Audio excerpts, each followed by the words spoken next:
Okay, so today I am extremely excited to have, I think, our first legal recruiter on the counter offer and Tiarna's first in-person live episode. Very excited for this. Very exciting. Welcome. Thank you for joining us, Thank you. Jason It's Connolly. a delight to be here. Thank you.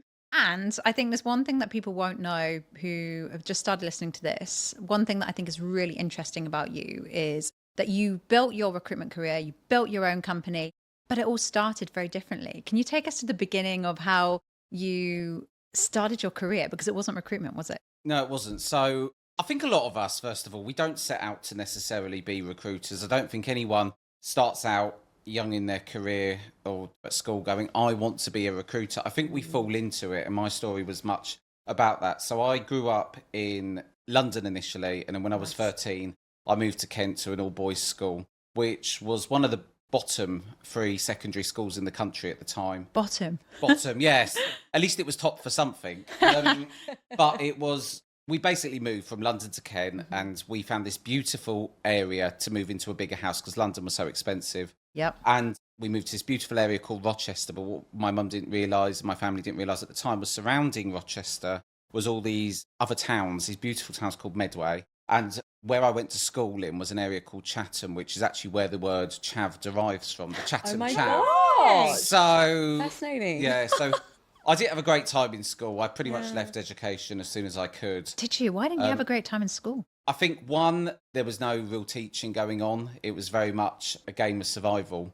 School, it was a very sad environment because it was a very, very deprived area, Chatham. But the reason I had to go to that school was because I hadn't sat the 11 plus, so I wasn't in the grammar school system. So my parents thought that they were aspiring for me to go to the local one to where we lived wasn't an option because they wouldn't accept us. So we got booted into this school and there was never any science experiments. We never really got taught. It was, here's a textbook, just copy from it. So That doesn't work for everyone. It's so old school in the way of there was no education really. Yeah. There was nothing there that was inspiring at all. Yeah. So it got to year 11 and I was becoming more and more disengaged with school. And at the time I was very into performing magic. It was like a real passion of mine. Magician? Yeah. No way. So I left school just before study leave. And I remember saying to my mum, you know, what am I going to do with my life? Does it mean I'm going to be a complete failure? The fact that I haven't got any GCSEs or whatever. So at the time, I was out busking in Covent Garden a lot of days doing magic.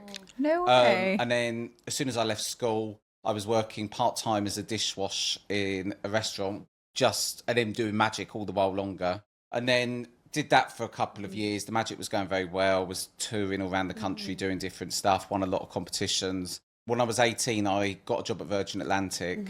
So I moved back to London to work on the check-in desks. And that was a very good job for me because I was in a place in my life where I knew I was gay from a very young age. And the all-boys school environment was a very not good environment for me. Virgin was a very good time for me because it was very embracing of the whole thing about Virgin is be yourself, be authentic, be individual. So I went there. I remember on day one of working on the check-in desk, a lady came up to me who worked there and she said, so are you gay or are you straight? And I was like, what a rude question, I was thinking in my mind. But then she's like, oh, don't worry, you'll fit in here, dear, we all are. She actually said that because it's only like now that people are a bit more open. How many years ago was this? This was about 20 years ago now. Wow. So I worked at Virgin for a few years. As soon as I was 19, I became cabin crew because you had to be 19. And did that for about 3 years. And then, not that I have any regrets in my career, I probably should have stayed doing that job for a bit longer. But why is that? Because it was so much fun. It was, you know, you go into work. Yes, okay, you're on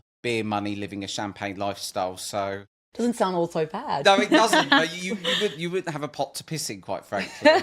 But crew, we're very creative people. You know, you'd bring your cigarettes back. You'd have a side black market running. And I left there to join the police. And at the time, it was when the Met Police were recruiting for the London Olympics. So they were on this big recruitment drive.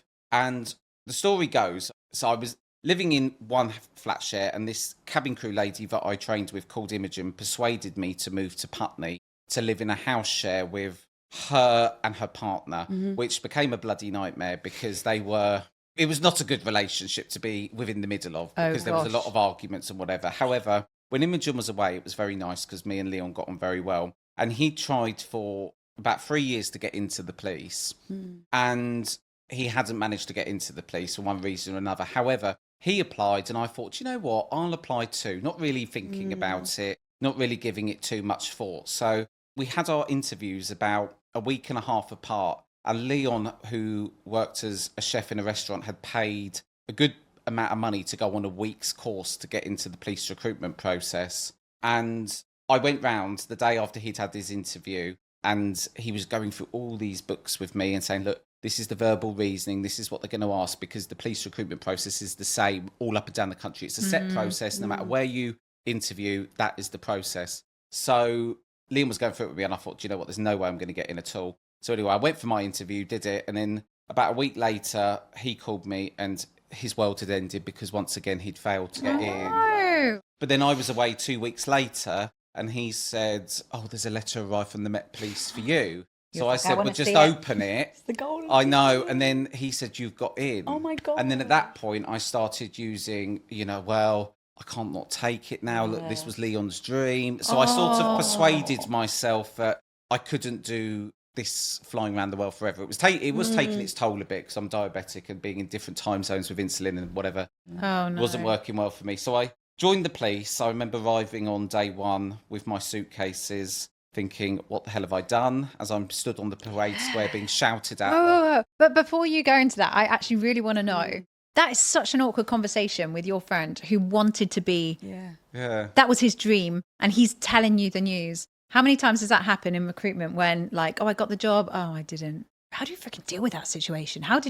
Were you like, oh, I'm not that bothered, or were you happy? Did you show him that you were happy? Or the guilt even? I think it was more guilt. I think it was more guilty because he'd been on this course, put in so much effort, and I really believe that he had every attribute needed to do that job. And then it was almost, I'd gone over the night before. I remember having a couple of whiskies, going through because he was trying to prepare me for my interview the next day. And I said, look, Leon, the more you're giving me here, the more confused I'm becoming. I think let's just so interesting leave it. How everyone prepares differently for such a process like that. I think because I went in with an attitude of I'm just going to go in and give it a go, and it is a hard process. Well, it was back then. It was many different things you had to do, lots of role plays, lots of exercises about trying to spot the odd word out. It was very technical as well, and it was hard because that was his dream. I can't imagine that being a dream. Like, would you want to join the police? Well, I'm trying to understand, what was the difference between you and him in terms of why did you succeed in getting the role and he didn't? Such a good question.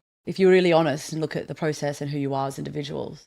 I think I don't think it would have came down to the technical side, because I think the technical side was the technical side. I think it came down to probably the role play. So I remember the role play I had was something along the lines of something about the security guard being in a shopping centre and there being a racist fallout between two people, and how would you deal with that scenario? It was something like that, and you were the shopping centre manager, and the security guard had been accused of being racist. So it was, how do you navigate that? So I went into Virgin customer service mode, non-accusatory, just trying to establish the facts. But that job gave me a lot of Virgin. It gave me the ability to, I'll talk about in a minute, why do I think I was successful at recruitment. Virgin gave me the ability to have empathy, have understanding, to talk to people from any culture. I was exposed to a lot of the crew. Crew live in a bubble. They go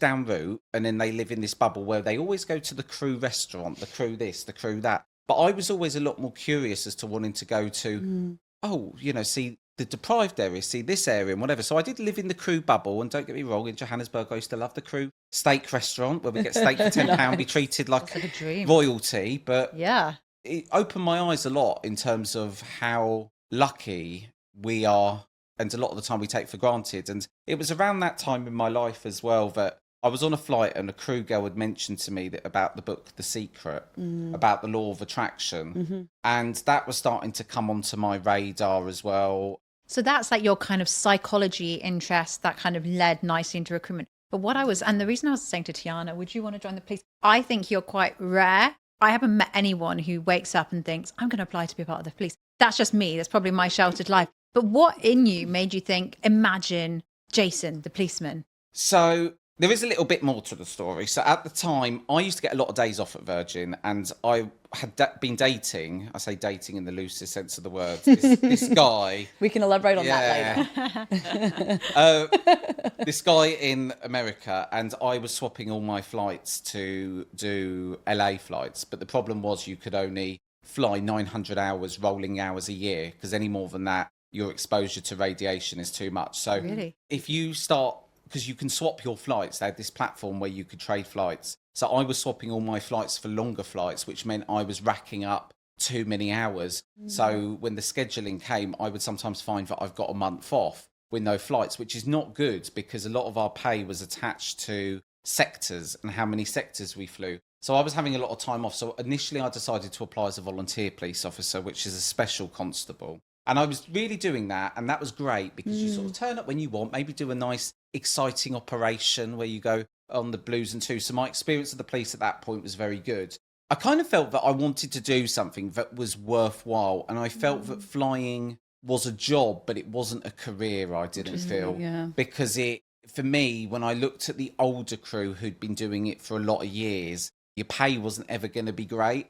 I kind of talked myself into, I need to get a proper job at some point. This is not a proper job. Because the money is, I thought I'd never, ever, ever be able to get on the property ladder as crew. And in terms of salary, what is the difference between staying in Virgin and working your way up as cabin crew and then working your way up in the police force? So to get up in the ranks of cabin crew at Virgin, even Virgin as a whole, it didn't pay well. People don't join Virgin for the pay. They join to be part of a family, and you're treated really, really well. Like as a company, Virgin has inspired me so much in a lot of ways. Sounds like a great community. Oh God, it is. Yeah. It is a community. Which is special and also rare these days to find that in life, but also in jobs. I think it's something that a lot of businesses struggle to create. Yeah. They do.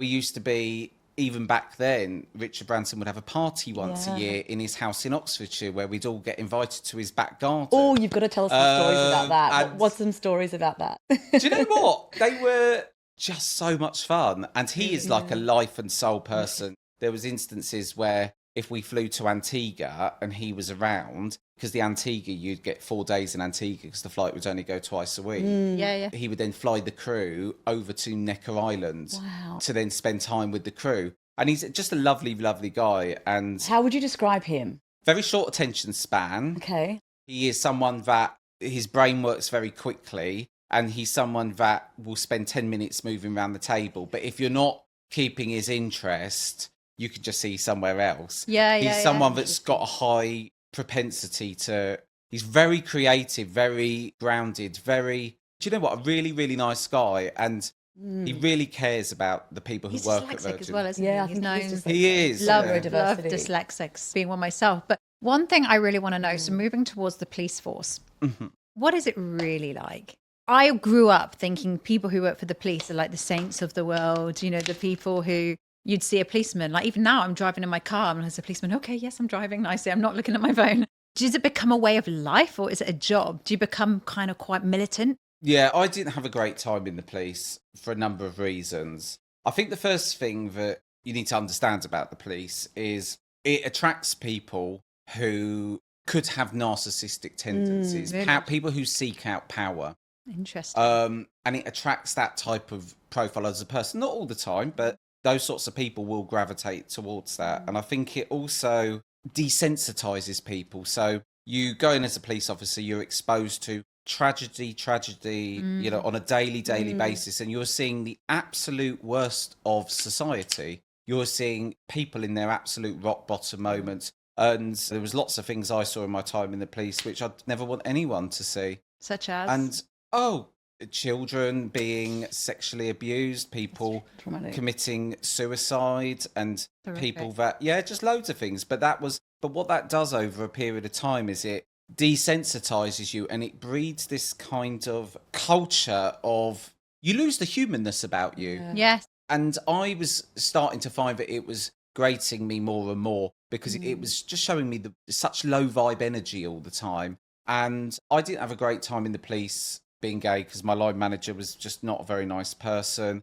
And Was it acceptable to be gay in the police force when you were there? Or what was the perception of people, actually? I can only speak for my own Yeah. experiences, but I found the police was not a great environment. I think that the problem is there is institutional problems when it comes to acceptance, diversity. There's been loads of things that have been wrote about the police. You only need to look at the Casey report a few years ago that talks about the misogynistic culture that still exists within the police. And yes, whilst I think the police have done a lot to move things on, I think that there's still a lot of issues there. And I think it's massively underfunded. It's so underfunded, Yes. So true. the police. And they're trying to do a million different things. And the problem is now so many crimes are committed online. The police has not evolved with the world that we now live in. So true. You know, even back when I was in the police, I would go to a call and I would have to do handwritten statements, which is just madness. In this You know, day why and was that not age, digital and stuff like that?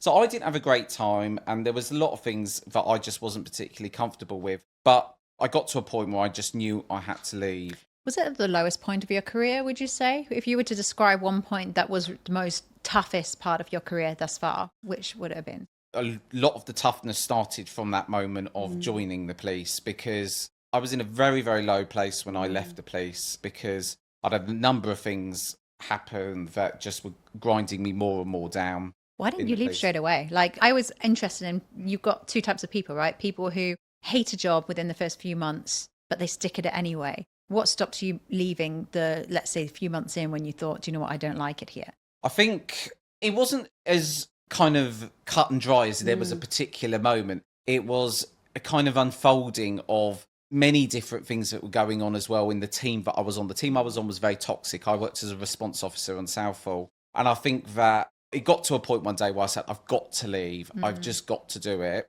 And that it took me about a year to get to that point, because what the police was doing was it was chipping away at my confidence all the time. I was on probation. So the probation period in the police is 2 years. But my line manager was constantly using my probation as a tool to manipulate me. If you want to pass probation, you need to do. He was very controlling. So it was chipping away at my confidence a lot during that period. And the problem is once you're inside of the organisation, and many, many people find this, and even someone that I know now who is a chief inspector in the police, she's so skilled. She's dealt with critical incidents, and her skill set is crazy. You know, she's probably got more skills way more than the average person, but she can't understand how to apply that. What would I do outside of the police? Because I can't understand what's transferable. And do you think they institutionalise that and they make you feel like there is no other place for you other than within the police force? Is that a theme or a mindset?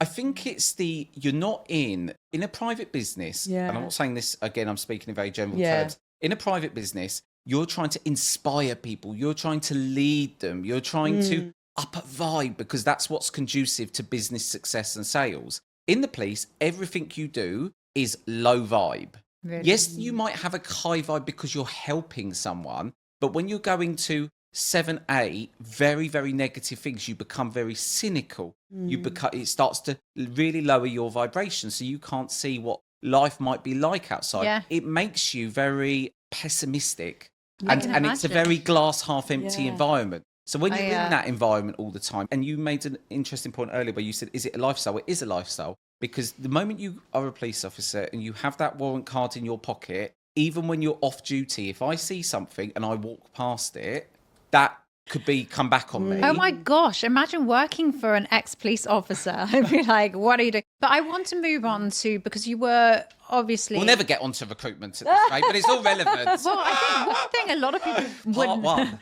It's so relevant. And I think the fact that for you was probably the rock bottom of your career, you know, we're now, I mean, you look young to me. I don't know how... I'm 37 now. Yeah, you look young. And going from that to what I know now, you were then a £1 million biller in legal recruitment, then started your own business. Tell us about that transition. So It's insane, isn't it insane? It is an absolute transition. it is. So the story was, I handed in my warrant cards at the police. They didn't even know what to do with it, because I think they're so not used to people leaving. Because it's a career. You go there, you do your career. And so, you know, they were a bit taken back when I said, How did they react? With an element of not knowing what to do, not knowing what the process was. So Were you counter offered? Oh God, no, that doesn't exist in the police. I was hoping you would say there was a large salary. We'll give you sergeants. We'll give you free lunch for the next month or Yes, something. no, there's So no counter counter offers. offers. Me, yeah. So I was applying for jobs in London where I lived, but I kept having an issue because I was on a certain salary up in whatever it was, the 40s or whatever. And every trainee recruitment job back then was about 18,000. So every time I went for an interview in London, I'd have an issue. The recruitment consultancy just wasn't understanding why I would do this. It just, why would you leave, please? It just doesn't seem like a credible thing. How did I decide recruitment? I saw an abundance of recruitment jobs. I thought I want a job where I can actually be rewarded for how hard I work, because I was the hardest working police officer, my perception, in the team. But, you know, there are police officers that are paid more because it's based on length of service. So I was starting to hit a brick wall in London, and then I started to think, do I even want to be in London anyway? I'm sick of London, having policed it for years. So I started to look in Manchester, because I'd spent a fair bit of time in Manchester when I was crew, because sometimes I'd do the Manchester-Orlando route, which was my least favourite route, but I used to do it. And I started applying for jobs, and I got 2 offers into recruitment. One was from a healthcare provider. One was from a senior appointments specialist. And, you know, I was sold the dream that I'd be driving around in a Mercedes by month 6. The reality with that recruitment agency was it was more like a tram pass. And I went in, and it was called Timothy James Consulting. It doesn't exist anymore, but it was an agency that had just taken investment from James Kahn. The Manchester office was about a year old. So I went in there, and when I look back now, it was craziness. There was about 20 of us. We said we were senior appointment specialists, yet, and this is only, 12, 13 years ago, they would run the candidates by paper files. So you'd get a candidate reg, you'd write on the candidate reg sheet, and then you'd have piles of these files. I would have failed as a dyslexic. That's I wouldn't scary. have been able to do it, no. How did you cope? Well, they said to me that I was brought in to build the media and the sales desk, which they'd never done before in Manchester. So I was there for 7 months. It was a sinking ship. People were starting to leave and leave and leave. And it got to the point that I was one of the last, few there. And I just knew that I needed to leave this agency and find another agency. So I went out there, started interviewing, got about 5 offers. And then at the last minute, this legal lady pops along who apparently had been told about me through someone that I knew. And at the time I thought, no, I'm not going to legal. I've been in the law. I've moved away from that. I don't want to do that anymore. So something, though, kept telling me in the back of my mind, follow your gut feeling this time. And eventually I took the role. I handed in my notice as well at the senior appointment specialist. And I will never forget the CEO of that company saying to me, you will never make it in recruitment. What? You may as well leave this industry. How much did you bill? How much did you bill it to? Well, I'd actually billed nothing at this point. But that was... I think recruitment directors and owners can often be a little bit cynical. And it's interesting because you've gone from having to convince a recruitment agency to hire you from having no recruitment experience to then be told you won't make it in recruitment. So I guess what's your thinking in that moment in terms of like what's going through your mind? Are you thinking, I am going to be successful? What are you thinking? Surely a lot of people just leave at that minute. Yeah. I wasn't in a great place. So I was in a situation where I was earning... So my mum was living in my flat in London, which I'd bought with my time in the police. So I was earning £1,000 less than I needed every month. And I was getting more and more in debt as the months went on. In the evenings, from the moment I left recruitment, I would then do spray tans, mobile spray tanning. It's a whole other story. I love it. But I would do that. You are a jack of all trades, aren't you? You need to Yes. you need to make money. Yeah. And he's a magician. You've got to do what you got to do. He's a magician. What? So I would do these spray tans to try and make ends meet, and it's called spray tan fairies, but let's not even go there because that's a whole other story. Part two. Yeah. I love it. So I was earning much less than I needed every month, and I was just getting into more and more and more debt. So I took the job and the worst thing you can say to me is no, or you're not going to do something. So that's just like... So actually that person fueled you and probably gave you the drive to say, I'm going to prove you wrong, actually. Potentially. Yeah, there was an element of that. Yeah, There was definitely an element of that. So and what year were you into recruitment at this point? This was still my first year. Okay. I nearly came close to making deals and I'd got interviews and whatever, but I'd never made a deal. So my confidence was not great. So the whole premise of joining the legal recruiter was she wanted to launch a London desk. They tried. They couldn't do it because of the complexity of knowing London. No one knew London like I knew London. So I was brought in to grow the London desk. Now, So when you say no one knew London like you knew London, you hadn't worked the London market though. What advantage did you have over the rest of the team? the problem they were struggling with is the geography. Right. Because in London, it's the nuances of how the transport system works. Different boroughs. You know, sometimes in London, you can go from there to there, which looks near, but that could take an hour. Yeah, But then sometimes you can go from there to there, that looks like an hour, but it's 10 minutes. Yeah. So they weren't understanding. Especially how back to- then. It's got better now. But yeah,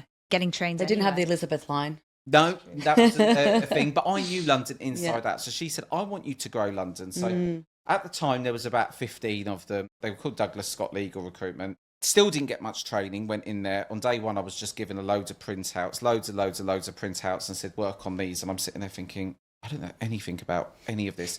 But what shone out to me in that moment, I remember this, was there was this guy, I won't name who he is, but there was a guy opposite me, and I was looking at him, and I thought, he's making all right money, I can tell. He's got a house, he lives in an all right area, he is dressed in a nice suit. Yeah. But I can tell he's not competent at his job. I can tell the difference between someone who is competent and someone who is incompetent. How much money do you think he was making at that time?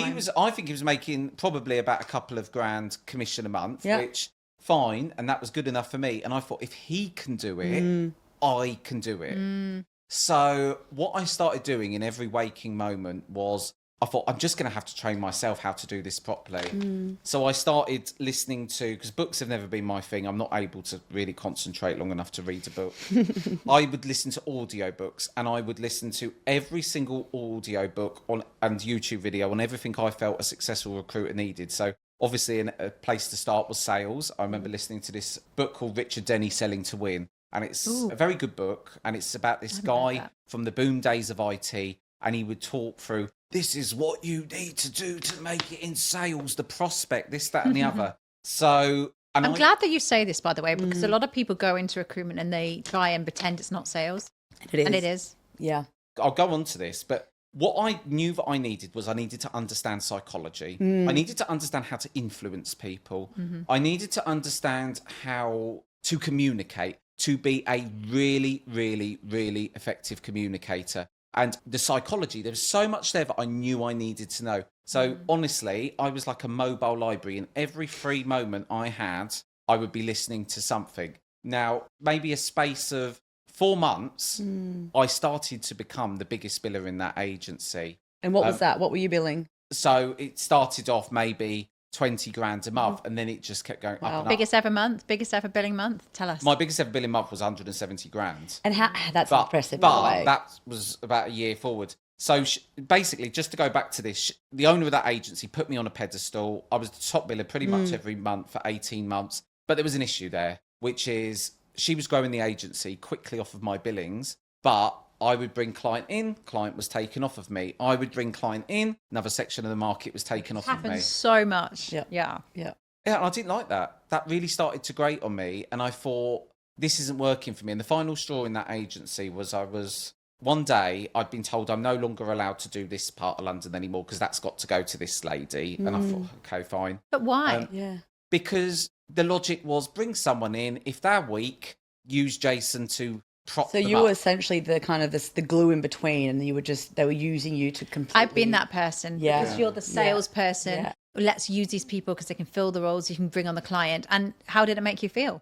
Well, it pissed me off. Yeah. It, But you were it being pissed me off. successful. You were Course it did. successful though, right? So what's the problem Because with... other people are It making pissed money me from off you. because of the fact, not because of the fact that I was giving it away. Yeah. But I wanted to become a manager and lead a team. And she brought in an external manager that had never managed before to be my manager, who knew nothing about that division. And I just sort of thought, this isn't working for me. And the final straw was, one day I'd taken on a role when this lady was off on sick or something. And then she said, right, you've roamed outside your patch, final written warning. And I was the top biller. My shattered. So, Which is interesting. I'm going to ask you a difficult question. And you just got to say yes or no.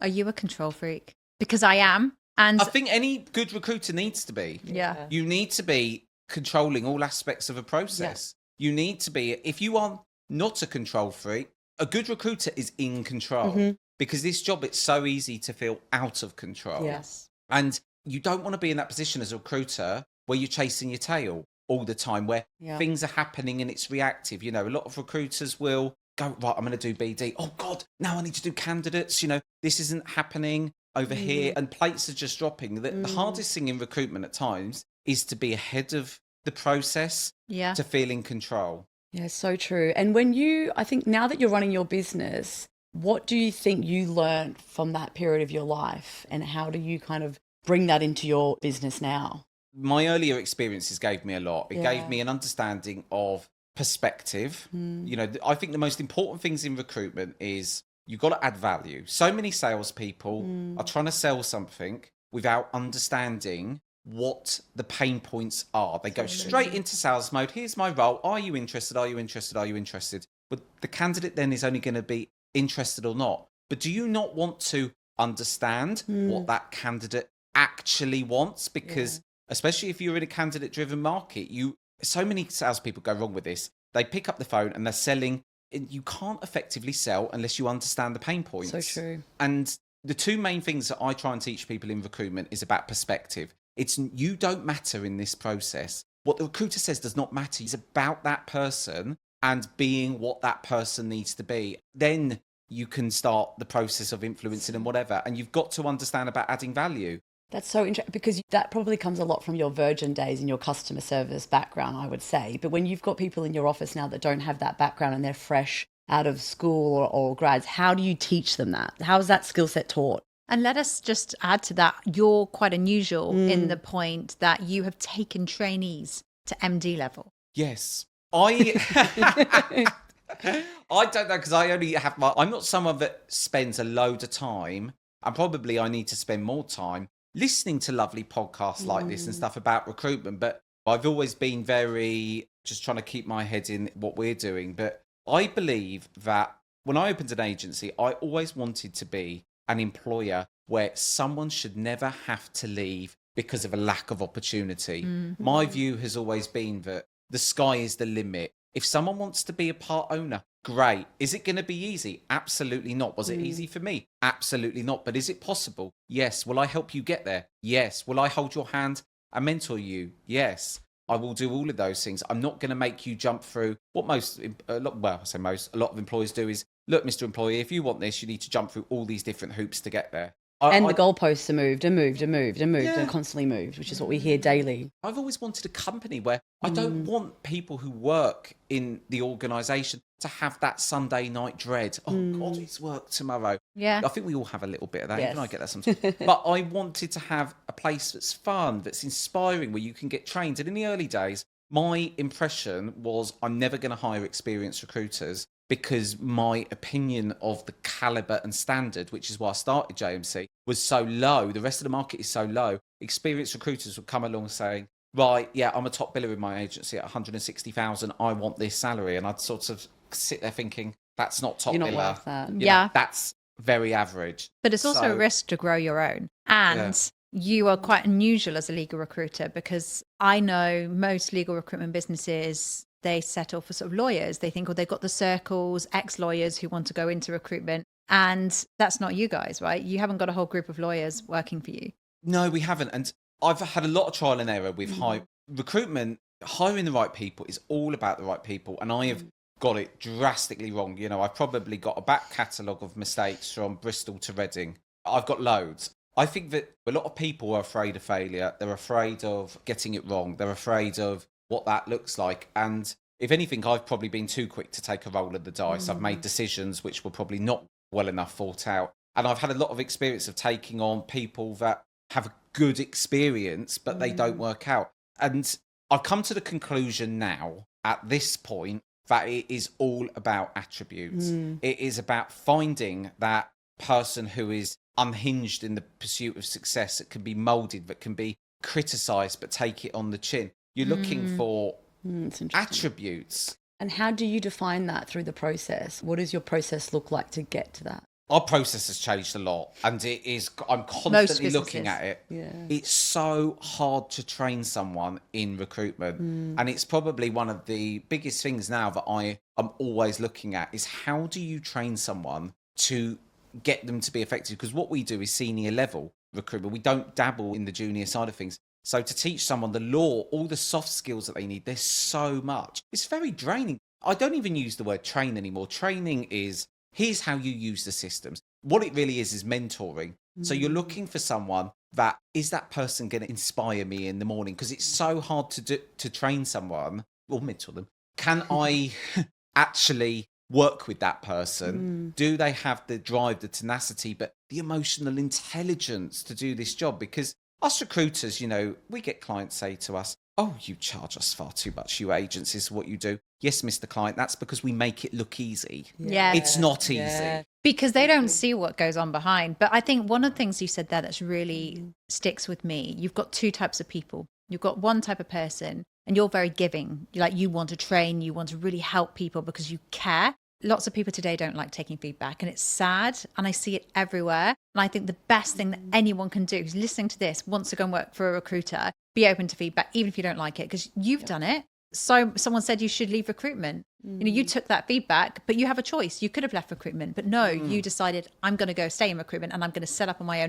That's what I think is really interesting about you. And I want to know what in you has kept you going. Do you manifest? Do you meditate? And what do you say to yourself when things have maybe felt like giving up, to keep going because you've taken risks? Yeah, recruitment's nearly broken me at times. It's also made me very, very sick at times. It drove me to nearly the brink of despair. Really? It's nearly, you know, I even ended up getting psychosis back whilst running the business, which is a whole nother subject, where basically my sense of reality was becoming more fiction. And that's through years and years of just pushing myself. And it's nearly broken me. And I've had to really stop and think a number of times about, why am I still doing this? And why do I do it now? Well, yes, I need to make an income, but it's about the people that work there. It's about giving people an opportunity. It's about showing up and being the best you can be. I have great times in recruitment, but then I also have times where it's really hard. You know, it never ends. It's that constant rinse, repeat, and keep going. Yeah.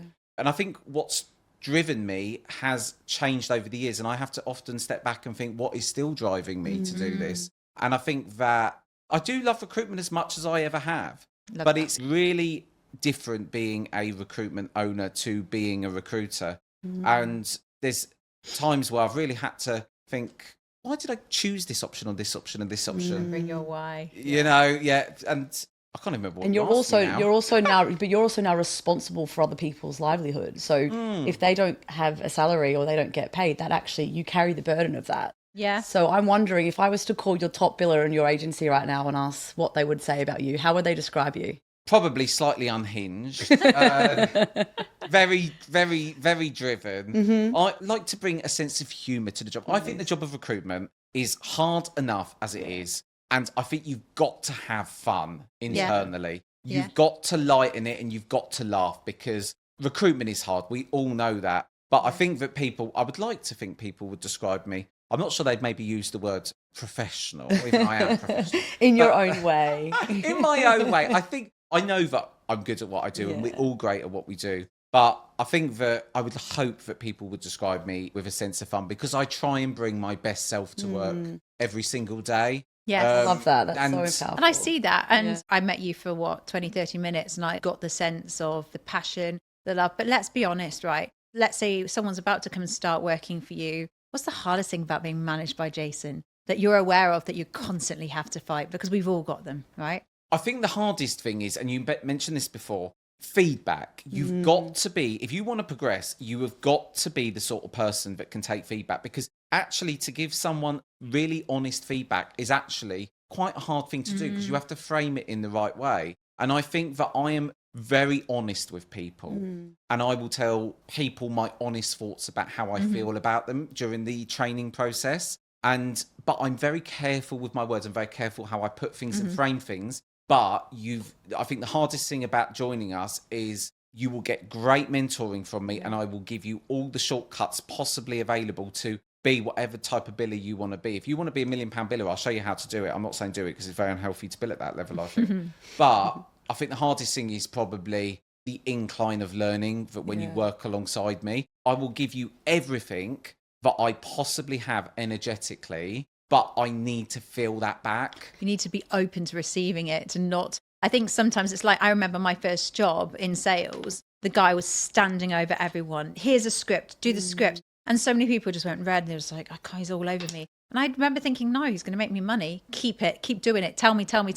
And you know what? It worked. But I had to be open to the embarrassment, as some people perceived it, of being told. Well, but who cares, Yeah, right? I find that interesting because I think as a manager, you need to be able to adapt your style. And I think everybody responds to a different way of management, but it's very much in sales because my background's very different. I came from not being in a sales role to now being in a sales role. And in sales, it's very much, it seems to be one way works. And it's often people come down on you with a stick, right? It's very more KPIs, more pressure. And you often hear, and I ask my candidates, how are you feeling in your work? And they say, it's a pressure cooker. And I feel like I'm, about to combust. And that's the reality in recruitment. It sometimes feel like you're in an oven and they're turning up the heat and you're just sometimes boiling. So how do you keep the heat down in the office when it is feeling like that pressure cooker and it's the end of the quarter? I think you've got to lighten the atmosphere. Yeah. And our atmosphere is never one of beating people with a figure stick. That's not how we operate. This is about helping and supporting people. But sometimes the thing you can do to help someone the most is to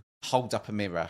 And because people lie to themselves a lot. So true. And we also start easy to to form lie. limiting beliefs. The amount of limiting beliefs that a recruiter can have. For instance, oh, this isn't a good idea for me to be doing this area of the market. Is that factual? Where have you got that belief from? Have you challenged that belief? So sometimes one of the hardest things is saying to someone, look, is your belief real? Is it factual? It's a good approach. Because even I've had limiting beliefs. I have had to ask myself a lot of questions recently about some of the beliefs I have about our business, because I got into my head for a while saying the Bristol market's not really great for internal manifesting. talent. It's But that's a limiting manifesting. belief. Yeah, where is that coming from? Yeah. Exactly. It's in your own mind. You're manifesting something to not happen. And Yeah. I'm so obsessed with this at the moment because I think sales calls don't work. How many times do people say that? It's all over LinkedIn. But if you keep saying, well, sales calls will work if I do it in the right way, it's so interesting how the inner voice can mind. control. But as we are sadly drawing towards the end of the episode, there's two questions. I guess the first one is, why should people go and work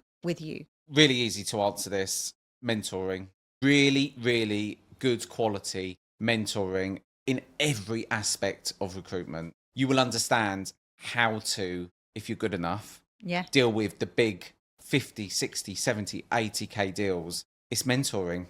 Yes, we've got a good, great brand and all these other things, but it's mentoring, and it's actually someone who will really care about getting you to actually where you want to be. Nice. I love that. That's Nice so emphasis important. too. And what is your why? What would you say if someone said to you, okay, you're on this earth, Jason, what is your purpose? In one sentence, what would you say your why is? Helping people. Really? Yeah, Love that. it's about helping people. It's about, I think that drives pretty much everything I do, even in recruitment. It's about helping clients, helping candidates, helping team members to get to where they want to be. If it wasn't helping people, then I'd be sat in a room doing it myself. And do you think if you were to shut the doors tomorrow and look back, that would be the thing that you're most proud of? Or what would you be the most proud of looking back if you were to close shop I think tomorrow? it's been how many people's lives have been changed financially by virtue of having come into the JMC sphere. Yeah. You know, how many people have bought their first house in their 20s? How many people have gone on to change their lives in ways that, and I don't say that as an egotistical thing. I say that as a sense of pride of,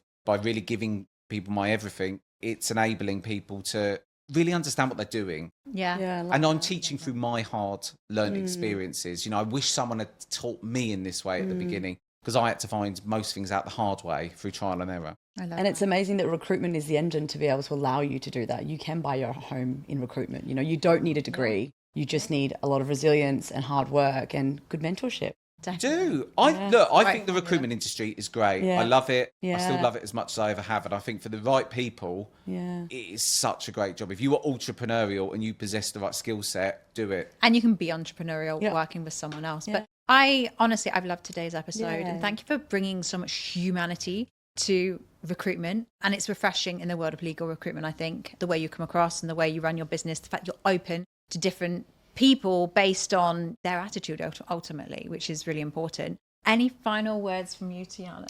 Thank you. Thank you for being honest, raw, and sharing your story. I think there's a lot of people listening that have had interesting starts to recruitment or maybe looking to get into recruitment. And it's really nice to hear your take on what the good, the bad, and the ugly and the potential is. So thank you. Yeah. If anyone is listening to this and they love what they've heard and they want to reach out to you, how can they get hold of you? LinkedIn, Jason Connolly. Go to the JMC website. you'll find me there. Amazing. And if you want to work for him, feel free to get in contact with Yes, myself. of Tia. course. Suzanne Gray or Tiarna Gotta McCormack. plug TRM our Connect or businesses Trimester. too. But yeah, thank you so much Thank for you. coming on. It's been a delight. Thank Loved you. it. Amazing.